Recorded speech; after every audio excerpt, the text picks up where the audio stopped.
vais vous montrer comment augmenter la valeur de votre offre. Maintenant, je vais vous expliquer un concept essentiel qui est la pyramide du marché et la valeur perçue de votre offre marketing. Et donc, vous aurez 4 échelons à gravir pour vous retrouver au sommet de cette fameuse pyramide du marché. Alors, la pyramide du marché, c'est tout simplement une métaphore pour expliquer qu'au sommet, quel que soit le domaine dans lequel vous travaillez, au sommet, il existe des produits ou des services qui se vendent 2, 4, 10, 100 fois plus cher.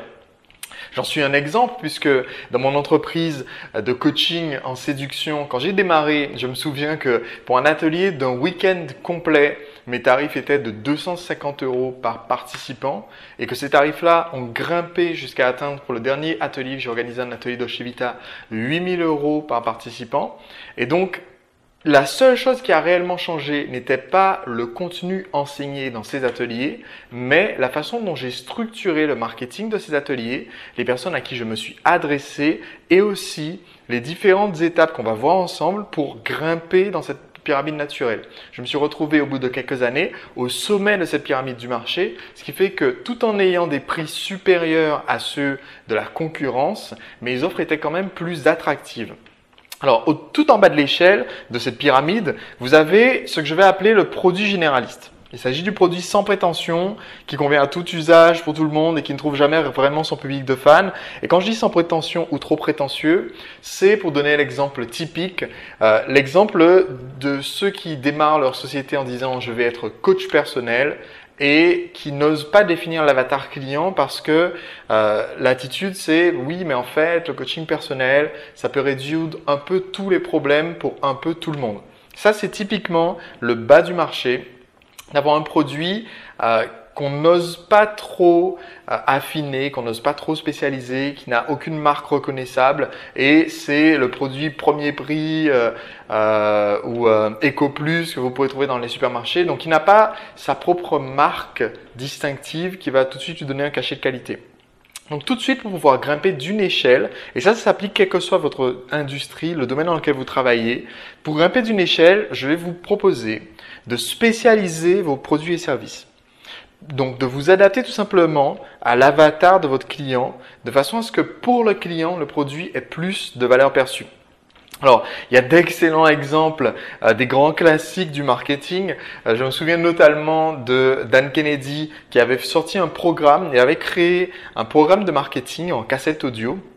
Quelque chose de beaucoup plus simple que ce qu'on fait ensemble dans Séduire le client. Ça serait à peu près l'équivalent, on va dire, de juste un module de Séduire le client. Il avait sorti ce programme en cassette audio et il a ensuite ressorti exactement le même programme. C'était exactement les mêmes cassettes en version marketing pour les chiropracteurs, marketing pour les médecins spécialisés dans la chirurgie, marketing pour les personnes qui font du service à la personne. Et tout ce qui changeait, c'était l'emballage sur les cassettes. Tout ce qui changeait, c'était le petit texte d'introduction pour qu'il puisse mentionner le mot chiropracteur ou plombier au début de la cassette. Et sinon, c'était exactement le même programme. Et en spécialisant le produit, il s'est rendu compte que le marché, chaque marché spécifique, chaque niche dans laquelle il avait proposé son produit était devenu plus réactif. Donc, il avait augmenté son taux de conversion, même en augmentant le prix. Alors, comment vous allez faire pour vous spécialiser? Premièrement, gardez cette métaphore à l'esprit. La haute couture n'existe pas en unisexe.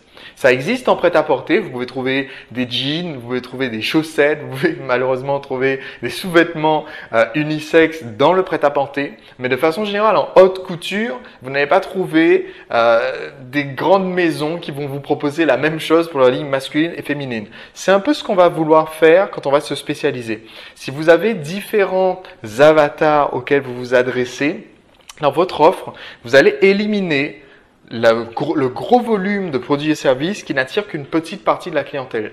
Donc, pour développer vraiment votre marketing, devenir leader du marché, il faut faire croître la partie de votre entreprise qui est la plus rentable en termes d'effort sur un produit ou sur un service donné.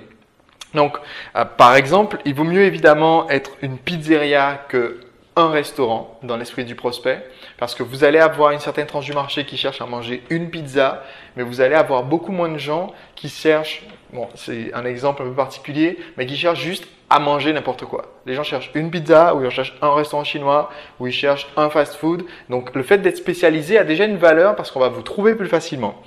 Il vaut mieux aussi être un restaurant japonais qu'un restaurant japonais, chinois et indien. Je cite cet exemple puisque ça m'est arrivé avec un client de me retrouver dans un restaurant japonais, chinois et indien. Et croyez-moi, tout de suite, dans l'esprit du prospect, le fait que vous ne soyez pas spécialisé montre un manque de qualité. On ne peut pas être raisonnablement à la fois un restaurant japonais, chinois et indien, tout simplement parce que ce sont des cuisines qui sont différentes, qui requièrent un savoir-faire différent, et donc le cuistot qui se vante de pouvoir faire les trois fait tout naturellement moins bien chacune de ces trois spécialités-là. Ça s'applique aussi à votre produit et à votre service. Donc, dans votre marketing, il va falloir énoncer clairement à qui votre offre s'adresse, quitte à exclure le reste du marché. Ça va revenir à utiliser dans votre vocabulaire en B2B. Nous aidons les entreprises de plus de 50 salariés à nettoyer leurs locaux, à réaliser leurs fiches de paye. Donc vraiment cibler votre avatar directement dès le début de votre entonnoir de marketing. Ça va vous donner, nous connaissions bien les problématiques spécifiques des enseignants et les maladies, on va dire mal de dos, les douleurs de voix des enseignants, et donc nous sommes une meilleure mutuelle pour les assurer, etc. Donc le simple fait d'être un spécialiste, vous allez acquérir une meilleure crédibilité aux yeux de votre prospect. Il va ressentir que votre produit est de meilleure qualité, même si c'est exactement le même produit qu'il aurait eu sous l'angle généraliste.